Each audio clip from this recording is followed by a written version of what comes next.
બોલીએ ગણપતિ મહારાજની જય, કૃષ્ણ કનૈયા લાલ કી જય, પૂર્ણ પુરુષોત્તમ ભગવાનની જય, કાઠા ગોરમાની જય.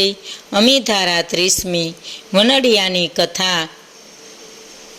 7 ભાઈ હતા, એમને એક બહેન હતી. બહેન ધર્મ ભાવના વાળી હતી, ભગવાનની ભક્તિ કરવાની અને લગની લાગી હતી. તેથી એક દિવસ 7 ભાઈઓને અને ભાભીઓને પોતે આજીવન કુંવારા રહેવાનો સંકલ્પ કર્યો છે તેમ જણાવી દીધું. પછી બહેન તો વ્રત વર્તળા કરે, ધર્મ ધ્યાન કરે. ભાઈઓ અને ભાભીઓ બહેનને ક્યાંક આડો હાથ વાળે નહીં, બહેનનું મન કોચવાય એવું બોલે નહીં, બધી વાતે બહેનનું જાળવે. બહેન પણ ભાઈઓ કે ભાભીઓના કામમાં વ્યવહારમાં માથું મારે નહીં. બહેનને તો એક વાત, હું ભલીને મારા ભગવાન ભલા. આખું ગામ બહેનને માનથી બોલાવે, એમને મર્યાદા સાચવે. આમ બહેનના તો ભગવાનોની ભક્તિ કરે છે. એવામાં અધિક માસ આવ્યો છે. બહેનને અધિક માસ નાહવાનું અને પવિત્ર પુરુષોત્તમ માસનું વ્રત કરવાનું નિયમ લીધું છે. 7 ભાઈ અને ભાભીઓ પણ નિયમ લીધું. આમ સૌ સાથે જ નદીએ નાય છે, કાઠા ગોરમાની પૂજા કરે છે, દેવ દર્શને જાય, દાન પુણ્ય કરે, ઘરે આવી એકટાણું જમે. આમ આખોય દિવસ ભગવાનની ભક્તિ કરે. એમ કરતાં કરતાં પુરુષોત્તમ માસ પૂરો થયો છે. વ્રતનું ધામધૂમથી ઉજવણું કર્યું, બ્રાહ્મણોને ભોજન કરાવ્યું, અન્નદાન વસ્ત્રદાનનું દક્ષિણા આપી છે. પછી 7 ભાભીઓને બહેનને કહ્યું છે, બહેન એકમ છે અને એકમને દિવસે વનડિયાનું વ્રત કરી વાર્તા સાંભળવી જોઈએ, માટે ચાલો વાર્તા સાંભળવા. બહેન કહે, ભાભી, ભગવાન સિવાય હું બીજા કોઈને દેવતાની પુરુષનું ધ્યાન ધરતી નથી. મારે તો મારા ભગવાન ભલાને એમની ભક્તિ ભલી. તમારે જાવ અને વાર્તા સાંભળો.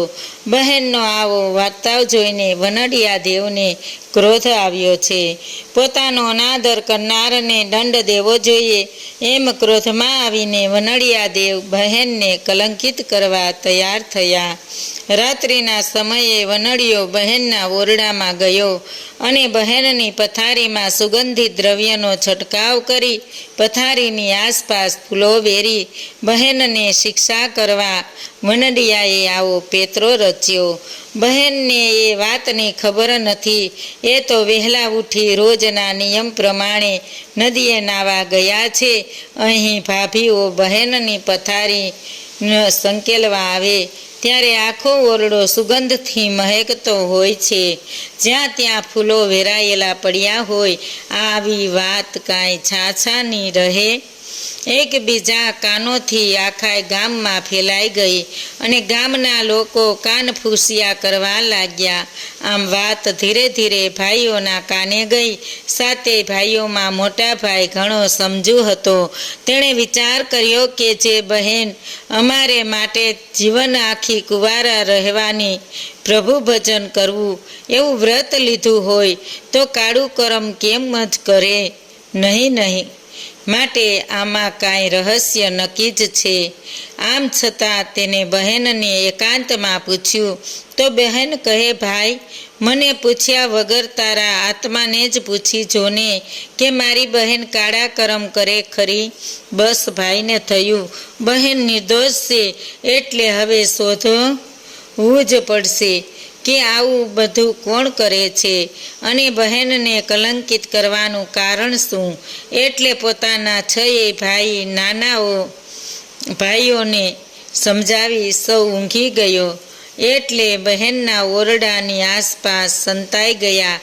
અડધી રાત્રિનો સમય થયો. ત્યાં વનડિયો આવ્યો. શરીર ઝાડની છાલને પાંદડા વીંટાળે છે.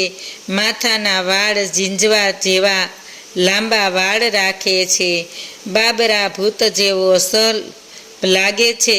બહેનના ઓરડાની બારી ખુલ્લી હતી. તેમાં થઈને અંદર ગયો ને બહેનને પથારીમાં સુગંધિત દ્રવ્યોનો છંટકાવ કર્યો. ફૂલો વેર્યા આખો ઓરડો સુગંધિત થઈ મધમધવા લાગ્યો. ભાઈઓને ખાતરી થઈ ગઈ, ચોક્કસ પેલો જીંથરીયો અંદર ગયો છે, એના જ આ બધા કારસ્તાન છે. બહેન નિર્દોષ છે. તરત જ સાતેય ભાઈઓ ઊભા થઈ 3 બારી પાસે ઊભા રહ્યા. 4 ભાઈ દરવાજો તોડી અંદર ગયા છે ને વનડિયાને લલકાર્યો છે, ઊભો રહેજે, કોણ છે તું, અને આમ કારણ વગર મારી બહેનને કલંકિત કરવાનું કપટ કેમ કરે છે? જવાબ આપ, નહીં તો તું મર્યો જ સમજજે. વનડિયો કહે, સાંભળો, આમ મને ડરાવવાનો વ્યર્થ પ્રયત્ન ના કરો. હું વનનો દેવ વનડિયો મારું નામ. તમારી બહેનને મારો અનાદર કર્યો, તેથી હું તેને કનડું છું. ભાઈઓ કહે, તમારો અનાદર? વનડિયો કહે, હા, તમારી બહેને અધિક માસનું વ્રત કર્યું, અને જે કોઈ ભાવિક અધિક માસનું વ્રત કરી ઉજવણું કરે છે, ત્યાર પછી એકમને દિવસે મારું પૂજન અર્ચન કરે છે ને મારી કથા વાર્તા વાંચે સાંભળે છે, અને મારા નામથી એક સમય જમીને એકટાણું કરે છે. પરંતુ તમારી બહેનને મારો અનાદર કરી મારી કથા વાર્તા સાંભળી નહીં, મારું પૂજન કર્યું નહીં, તેથી હું તેને કનડું છું. મોટા ભાઈ કહે, વનડિયા દેવ, તમે તો દેવ કહેવાય, અને દેવે તો વિશાળ હૃદય ક્ષમા યાચના રાખવી જોઈએ. ક્રોધ કરી નિર્દોષને આમ કનડવાનો અર્થ શું? અજાણેપણે તમારો અનાદર થયો હોય તો તેને કોઈ પણ રીતે જણાવી એની ભૂલને સુધારવી જોઈએ. નિર્દોષ અને અજાણને દંડ દેવાય. અજાણ્યા અને આંધળા બરાબર કહેવાય. માટે તમે જ કોઈ ઉપાય બતાવો, જેથી તમને હર્ષ થાય અને બહેન ઉપરથી કલંક ધોવાય. વનડિયો કહે, ઉપાય છે, તમારી બહેન વહુ વાડને આપે, પૂરી પાડને આપે, લાડુ લહેરને આપે, અને રોટલો રંકને આપે, અને પછી મારું પૂજન કરી કથા વાર્તા સાંભળી એક સમય જમીને એકટાણું કરે તો તેના માથેનું આડ ઉતરી જાય. મોટા ભાઈ કહે, તમે ઉપાય બતાવ્યો તે પ્રમાણે મારી બહેન કરશે, પરંતુ અમને કેમ ખબર પડે કે બહેન ઉપરથી લાગેલું કલંક ગયું છે?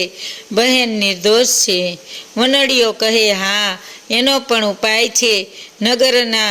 નગર શેઠ માટી વાવ ગળાવે છે. વાવ ઘણે ઊંડે સુધી ગાળવા છતાં પાણી આવશે નહીં. બ્રાહ્મણોના કહેવાથી જો કોઈ નિષ્કલંક હોય, પવિત્ર સ્ત્રી હોય, અને ભગવાન પુરુષોત્તમરાયનું સ્મરણ કરી પોતાને હાથે જળ ભરેલો કળશ વાવમાં પધરાવશે તો જ પાણી આવશે, આમ કહેશે, અને નગર શેઠ નગરમાં ઢંઢેરો પીટાવશે. ત્યારે તમારી બહેન જળ ભરેલા કળશ વાવમાં પધરાવે તો તેના ઉપર લાગેલું કલંક નિર્મૂળ થશે. આમ કહી વનડિયો ઉડી ગયો. બીજા દિવસે બહેનને ભાઈઓને બધી વાત કરી છે, અને એ પ્રમાણે બહેને વનડિયાની કથા વાર્તા કરી એકટાણું કર્યું. આ બાજુ નગર શેઠે બ્રાહ્મણોને પૂછ્યું છે, વાવને આટલી બધી ઊંડી કરવા છતાંય પાણી કેમ આવતું નથી? બ્રાહ્મણોએ કહ્યું, કોઈ પવિત્ર સ્ત્રી જેનું જીવતર નિષ્કલંક હોય એ જો જળ ભરેલો કળશ પોતાના હાથે વાવમાં પધરાવે તો જ પાણી આવી ઉપર ચડશે. નગર શેઠે નગરમાં ઢંઢેરો પીટાવ્યો છે. ઢંઢેરો સાંભળતા સાતેય ભાઈઓ બહેનને લઈને નગર શેઠ પાસે આવ્યા છે. બધી વાત કરી છે. પછી તો બહેન ભગવાન પુરુષોત્તમરાયનું મનમાં સ્મરણ કરી જળ ભરેલો કળશ વાવમાં પધરાવ્યો છે, અને જ્યાં કળશ પધરાવ્યો કે ખડખડ કરતા ને પાણી વાવમાં ઉપર ચડવા લાગ્યા. હર્ષનાદ થયો, બહેનનો જય, બહેનનો જય, આમ જય જયકાર થયો છે. નગરના લોકોને ખાતરી થઈ ગઈ કે બહેન તદ્દન નિર્દોષ છે, નિષ્કલંક છે. આમ બહેનના માથેથી કલંક ગયું છે. ભાઈઓએ વનડિયા દેવને હાથ જોડી વિનંતી કરી છે. એ વ્યનડિયાતું વનડીશમાં અમારી બહેનને કરડીશમાં કલંક કુંડા લગાડીશમાં ખોટા વહેમ જગાડીશમાં વન વગડે છે તારો વાસ ના આપીશ તું નિર્દોષને ત્રાસ. આમ બહેનના વ્રત ફળ્યા છે, માથેથી સંકટ ગયું છે, સાતે ભાઈઓને બહેન બોલ્યા છે. વ્રત ફળ્યાને સંકટ ગયા, પુરુષોત્તમ પ્રભુ અમને ફળ્યા. પુરુષોત્તમ વ્રત કરશે જે નર નાર, સુખ સંપત્તિ પામે અપાર. આમ હે પુરુષોત્તમ ભગવાન જેવા બહેનને ફળ્યા એવા સૌને ફળજો. બોલો પુરુષોત્તમ ભગવાનની જય.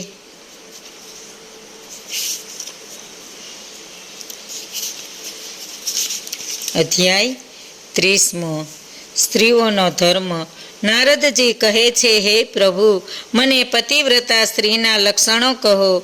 સુત પુરાણીએ કહ્યું, હે મુનિઓ, નારદજીને ભગવાન શ્રી નારાયણે ઉત્તરોમાં કહ્યું કે સ્ત્રીઓમાં પતિવ્રતા ધર્મ એ જ મહાન ધર્મ છે. સ્ત્રીનો પતિ કુરૂપો, રોગી, ક્રોધી, લોભી, ગરીબ કે પરગામીઓ હોય તો પણ દેવ સમાન માનવા. કામ ક્રોધ છોડી સ્ત્રીઓ પતિના સુખમાં સુખ અને દુઃખમાં દુઃખ માનવું. પર પુરુષના રૂપ, યૌવન કે યશથી અંજાઈ જવું નહીં. ચોથે દિવસે તેલ મર્દન કરી નાહવું. રજસ્વલા સ્ત્રીને સ્નાન, અંજન, હાસ્ય કે રુદન કરવું નહીં. કોઈને મુખ બતાવવું નહીં. સગર્ભા સ્ત્રીઓએ સદા હર્ષિત રહેવું અને ખરાબ સ્ત્રીઓ સાથે વાતચીત કરવી નહીં. પંખાથી હવા ખાવી નહીં. ભયાનક ક્રોધ કે મોહ પેદા થાય તેવી વસ્તુ જોવી નહીં. બીજાનું અન્ન ન ખાવું. પતિ બહાર ગામ હોય તો સાદાઈથી રહેવું. જે સ્ત્રી પતિનો તિરસ્કાર કરે છે તે બીજા જન્મમાં કૂતરી થાય છે. જે પતિ પહેલાં જમે છે તે ચાંદાલણી થાય છે. જે અપ્રિય બોલે છે તે મૂંગી થાય છે. પતિ ઘેર આવે ત્યારે પતિવ્રતા સ્ત્રીએ માતા, સાસુ, ગુરુ કે વૃદ્ધ સિવાયના કોઈના આશીર્વાદ લેવા નહીં કે પતિની આજ્ઞા વિના કોઈ વ્રત ન લેવું. પતિ મરી જાય ત્યારે સ્ત્રીનું તમામ સુખ નાશ પામેલું સમજવું. વિધવાઓને વ્રત, નિયમ અને ધર્મચરણમાં જીવન ગાળવું. કેસ વધારવાથી, ચાંદલો કરવાથી, પલંગમાં સુવાથી વિષય ઉત્પન્ન થાય છે, તેનાથી દૂર રહેવું. ત્યાગ અને તપ કરવા આ જ સ્ત્રીઓનો ધર્મ છે. બોલો પૂર્ણ પુરુષોત્તમ ભગવાનની જય. કૃષ્ણ કનૈયા લાલ કી જય. કાઠા ગોર માની જય. આજનું ભાવપુષ્પ શ્રી કૃષ્ણ અર્પણમ.